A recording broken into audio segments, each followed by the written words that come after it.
Hello সবাইকে, good morning. Welcome back to my channel স্পর্শের ছোঁয়ায়। স্পর্শের ছোঁয়া একটা নতুন ব্লগে তোমাদের সকলকে আনে অনেক অনেক আর অনেক স্বাগতম। বাইরে খুবই বৃষ্টি হচ্ছে, চারদিকে একদম মেঘলা অন্ধকার। এরকম একটা দিনে আমি বসে যদিও বা ভিডিওটাকে আজকে এডিট করছি, তবে এই ভিডিওটা আমি রেকর্ড করেছিলাম কোনো এক সুন্দর ঝলমলে রোদের দিনে। বারটা ছিল রবিবার, তবে দিনটা বেশ কয়েক মাস আগে। তবে এখন যে ভিডিওটা দেখছো এটা কিন্তু আমার করার নয়। আজকে দিনটা একটু স্পেশাল ছিল, তাই আমি সকাল সকাল উঠে রান্নাঘরে ব্যস্ত হয়ে গেছিলাম। আর স্পর্শের বাবা ব্যস্ত হয়ে গেছিল মোবাইলটা নিয়ে তার গাছেদের সাথে। তখন আমাদের গাছগুলোও কত সুন্দর ছিল। লঙ্কা গাছে অনেক লঙ্কা ছিল, টমেটো গাছে অনেক টমেটো ছিল, লাউ গাছে লাউ ছিল। এখন কিন্তু আর এতটাও নাই বললেই চলে, হয়তো লঙ্কা গাছে কিছু সংখ্যক লঙ্কা আছে।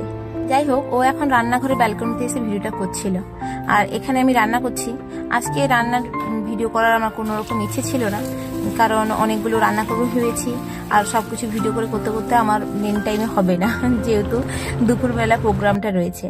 আজকে ভেবেছি মানে মেন যে প্রোগ্রামটা ওটার কথা বলি, ভাবিনি। মানে আমরা আয়োজন করেছি আজকে সম্পাদিকে, যারা তোমরা আগের ব্লগ দেখেছো তারা অলরেডি দেখে নিয়েছো যে সম্পাদি ছোট যে মেয়ে, তার মুখে প্রসাদে আমরা গেছিলাম ইস্কন মন্দিরে।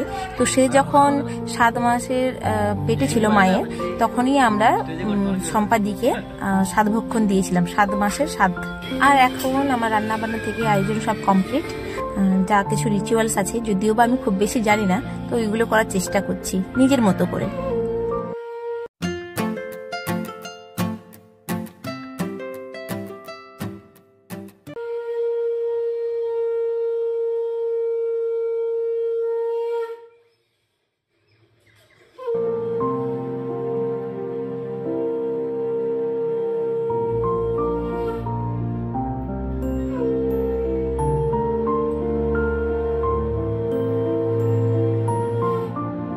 ছোটবেলা থেকেই আমার বাবা মাকে দেখেছি আমাদের গ্রামের প্রায় যাদের বাড়িতে বউ প্রেগনেন্ট হতো সবাইকে নিয়ে এসে বাড়িতে খাওয়াতো মিনস সাধ দিত। ওটা একদিনে ছিল, মানে সকাল থেকে পুরো একদম সকাল থেকে সন্ধে।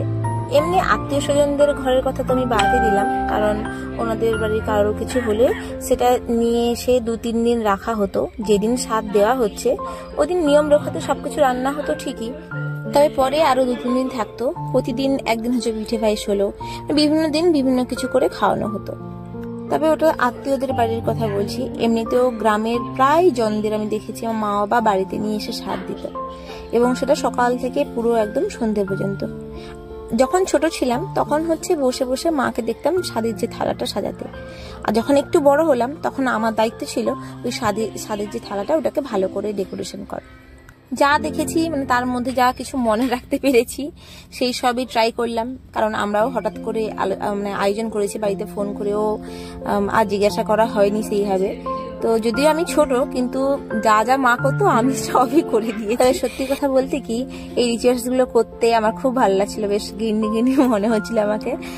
তো যাই হোক না কেন, আমি অবশ্য সম্পাদিদের কিছুই জানাইনি, আমি জাস্ট এমনি বলেছি আগের দিন রাতে যে তোমরা আমাদের বাড়িতে পরের দিন দুপুরবেলা তোমরা এসো, আমরা একসাথে সবাই মিলে লাঞ্চ করব। তো এই যে সাধভক্ষণ এগুলো কিছু বলিনি, যেহেতু দিনটাতে একটু ব্যস্ত ছিলাম।